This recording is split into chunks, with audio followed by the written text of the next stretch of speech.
Hello viewers, I doctor S V K Lal welcome you all in my YouTube channel. मेरे YouTube channel में आपका बहुत बहुत स्वागत है। अगर आप इस चैनल पर नए हैं तो चैनल को सब्सक्राइब कर लें। आज का हमारा टॉपिक है ग्रेविटेशन। तो ग्रेविटेशन में हम देखेंगे केप्लर्स लॉ के बारे में पढ़ेंगे, न्यूटन्स लॉ ऑफ ग्रेविटेशन को देखेंगे, साथ ही ग्रेविटेशनल पोटेंशियल को भी निकालेंगे। इसके अलावा इक्विवेलेंस ऑफ टू मासेज देखेंगे। फिर तो ये बहुत लंबा सा चैप्टर है, तो इसके लिए हम अलग अलग टॉपिक को शामिल करके इसका वीडियो आप तक पहुंचाएंगे। अगर आपको ये वीडियो पसंद आया तो आप कमेंट में लिखिए, तो हम फिर इससे आगे भी इससे related theory of special theory of relativity है, उस पर भी एक वीडियो अपलोड करेंगे। तो आइए समझते हैं कि सबसे पहले अगर मतलब हम केप्लर सबको और न्यूटन्स लॉ ऑफ ग्रेविटेशन को समझने से पहले हम चर्चा करते हैं कि जो ओल्डन डेज में, एनिशियंट डेज में इंडियन जो साइंटिस्ट लोग थे, एस्ट्रोनॉमर थे, तो एस्ट्रोनॉमी में उनका बहुत अधिक योगदान रहा है। In ancient days the Indians were very much advanced in astronomy. इसमें आर्यभट्ट हो गए, बाराहमिहिर हो गए, ब्रह्मगुप्त हो गए, ऐसे ऐसे ये लोग साइंटिस्ट सब हुए हैं जिन्होंने बताया था कि planet revolves around the sun in elliptical orbit. तो इन्होंने बताया था कि इलिप्टिकल ऑर्बिट में कोई भी ग्रह जो है सो चक्कर काटता है, वृत्ताकार जो पथ नहीं होता है, ऐसा इन्होंने बतलाया था कि सर्कुलर नहीं होता है बल्कि इलिप्टिकल होता है, दीर्घवृत्ताकार होता है। तो ऐसा इन्होंने बताया था। अब इसके बाद हम चर्चा कर रहे हैं केप्लर्स लॉ का। तो केप्लर्स का 3 नियम होता है।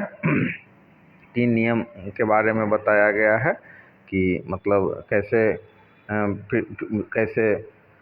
जो कोई ग्रह होता है उसके बीच में जो फोर्स लग रहा उसका जो टाइम पीरियड होता है वो कैसे मतलब वो दूरी के क्यू के प्रोपोर्शनल होता है। तो उसको हम क्या लिखेंगे, F is proportional to E, T square is proportional to R cube. और इसको बराबर करने के लिए इक्विवेलेंट से एक कांस्टेंट से गुना करेंगे, तो ये हो जाएगा टी स्क्वायर बराबर के आर क्यू। तो इस तरह से केप्लर्स फर्स्ट लॉ और सेकेंड लॉ को हम समझेंगे। केप्लर्स फर्स्ट लॉ है कि वही कि कोई भी जो ग्रह चक्कर काटता है वो इलिप्टिकल ऑर्बिट में चक्कर काटता है। इसके बाद फिर जो T square is equal to K R cube, इस तरह से हम इसको समझ सकते हैं। और तो इसको समझने के बाद अब हम समझेंगे Newton's conclusion from Kepler's law. इसमें है कि F is proportional to m1 m2, F is proportional to 1/r²। दोनों को मिला देंगे तो F is proportional to m1 m2 upon r²।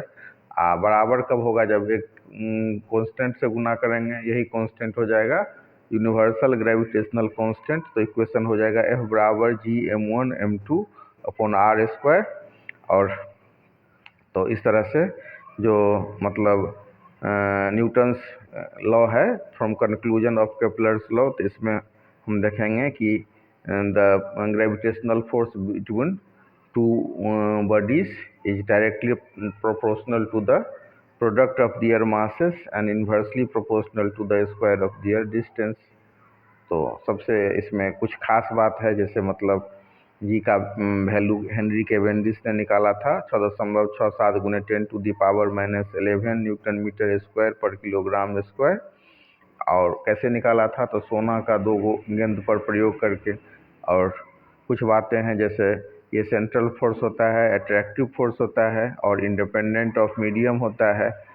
जैसे एक वस्तु द्वारा दूसरे वस्तु पर लगाया गया फोर्स को अगर हम F12 लिखें तो F12 बराबर -F21 होगा।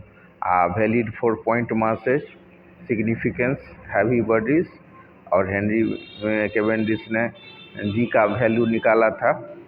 और क्वेश्चन पूछता भी है why G is called universal constant. G is called universal constant because its value does not depend on the nature of the medium, whatever be the medium, the value of G does not change. तो ये material, mass, density, volume, direction इस पर निर्भर नहीं करता है। और third law of Kepler from Newton's law of gravitation, third law of Kepler from Newton's law of gravitation को हम इसके बाद फिर हम देखेंगे कि इनर्शियल और नॉन इनर्शियल और मतलब इनर्शियल और नॉन इनर्शियल ग्रेविटेशनल, या मतलब जिसको हम ग्रेविटेशनल मास भी कहते हैं, नॉन इनर्शियल मास को, इस पर हम चर्चा करेंगे।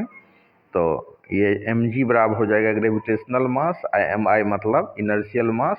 अब इसका जो पूरा कंसेप्शन आपको होगा इक्विवेलेंस ऑफ टू मासेज में। तो इसमें जब the expression for the time period of a simple pendulum is given by t बराबर 2π√L/g। तो सिंपल जो पेंडुलम होता है उसका टाइम पीरियड को हम लिखते हैं 2π√L/g। और न्यूटन ने एक्सपेरिमेंट करके देखा कि मतलब जब ये कब होता है, जब mi is equal to mg, और mi क्या हो गया, इनर्शियल मास, mg क्या हो गया, gravitational mass.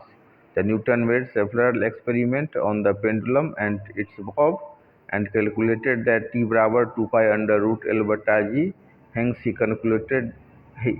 concluded that mi is equal to mg। तो mi बराबर mg होगा। अब इसके बाद हम चर्चा कर, ये हो गया mi बराबर जो mg होता है इसी को बोलते हैं इक्विवेलेंस ऑफ टू मासेज। तो एक मासेज हो गया mi या दूसरा हो गया mg। mi मतलब इनर्शियल मास, mg मतलब ग्रेविटेशनल मास। इसके बाद अब हम समझते हैं ग्रेविटेशन एंड ग्रेविटी। तो ग्रेविटी वो बल होता है जिस बल से किसी वस्तु को पृथ्वी अपने केंद्र की ओर खींचती है, और ग्रेविटेशन क्या होता है, दो वस्तुओं के बीच लगने वाला बल। अब इसको ग्रेविटेशन में एक टॉपिक है बहुत इम्पोर्टेंट, तो ग्रेविटेशनल पोटेंशियल। तो अभी हम लोग समझेंगे gravitational potential. The gravitational potential क्या होता है, the gravitational potential at a point in the gravitational field is the total work done in bringing unit mass from infinity to that point. तो infinity से अगर हम यूनिट मास के वस्तु को जिस पॉइंट पर हमको ग्रेविटेशनल पोटेंशियल निकालना है वहाँ तक लाने में जो कार्य करना पड़ता है वही होता है हमारा ग्रेविटेशनल पोटेंशियल। तो gravitational potential due to a mass m at a distance r। इसके लिए क्या करते हैं, हम एक वस्तु लेते हैं और मानते हैं कि उसका मास m है, और कहाँ पर है, सिचुएटेड है तो पॉइंट a पर है। तो let a body of mass m be situated at a point a at p, a point at a distance r from a। Let there be a unit mass at the point p। Let the line AP be extended to infinity pn। और infinity पर कौन सा point हो गया, तो pn हो गया। तो इस तरह से मतलब force on unit mass at p1 हो जाएगा Gm1/r², r1²। फिर average force between P and P1 की बात करें तो ये हो जाएगा √Gm r² गुने Gm/r1²। और इसको हम कैलकुलेट करेंगे तो ये हो जाएगा Gmr/r1। अब इसके बाद हम निकालेंगे ग्रेविटेशन।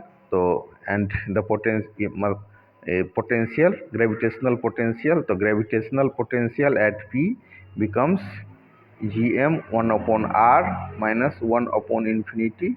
तो ये क्या हो जाएगा, Gm × 1/r -0, क्योंकि 1/infinity बराबर 0 हो जाता है। तो पोटेंशियल एट P बराबर Gm/r। इसको हम लिख सकते हैं V बराबर -Gm/r। कैलकुलस मेथड से भी हम इसको निकाल सकते हैं। तो ये हमारा पोटेंशियल, ग्रेविटेशनल पोटेंशियल का मान कितना होगा, -Gm/r।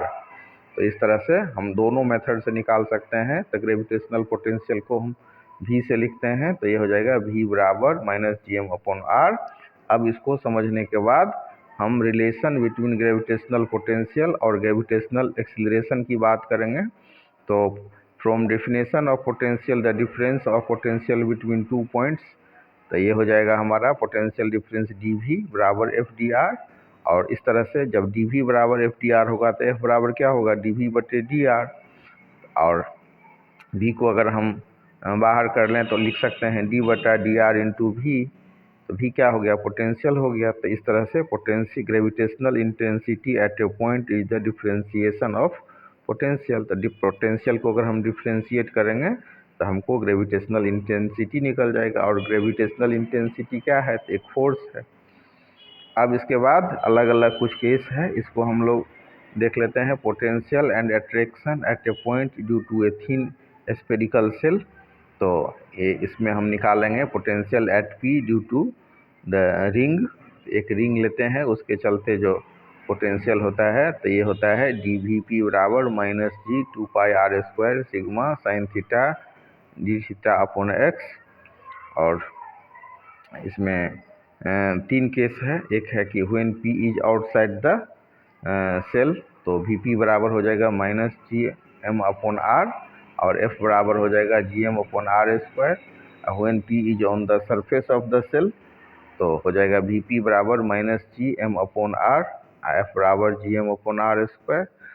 When P is inside the shell, तो वी पी बराबर minus G M upon R, F बराबर D V upon D are.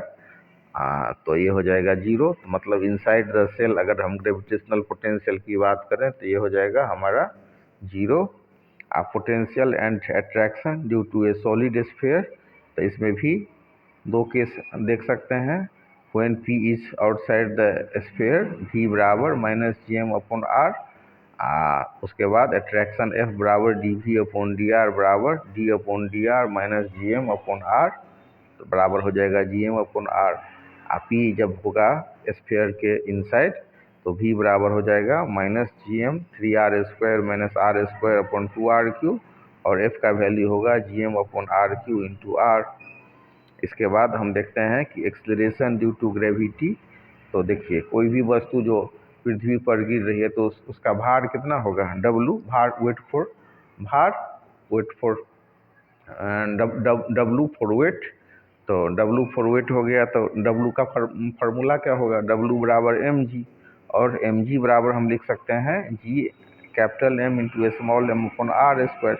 ये क्या हो गया, तो पृथ्वी पर जो कोई वस्तु है स्मॉल m द्रव्यमान की, तो उस पर पृथ्वी के द्वारा फोर्स ऑफ ग्रेविटी कितना लगेगा, तो इसको हम लिख सकते हैं capital G capital M into small m upon R square. तो यहाँ पर mg मतलब हो गया वेट, mg को हम लिखते हैं small m into small g से। और अगर मतलब कैपिटल G की बात करें तो कैपिटल G क्या बतलाता है, तो यूनिवर्सल ग्रेविटेशनल कांस्टेंट, और capital M mass of the earth, और स्मॉल m जो किसी वस्तु पर जो एक छोटी सी वस्तु है जिसको पृथ्वी अपने केंद्र की ओर आकर्षित करती है, तो हो गया स्मॉल m। तो हम लिख सकते हैं mg बराबर g capital M into small m upon R square. तो इस तरह से स्मॉल g का वैल्यू हो जाएगा g capital M upon R square. अब इसी हिसाब से, चूँकि इस फार्मूला से हम निकाल सकते हैं g यानी कि ग्रेविटेशनल एक्सीलरेशन, तो उसका वैल्यू हो गया G M upon R square. तो ध्यान में रखिए कि g यानी कि ग्रेविटेशनल एक्सीलरेशन बराबर हो जाएगा capital G into capital M upon R square. और इसी को ध्यान में रख करके हम जी पी और जी का मान निकाल सकते हैं।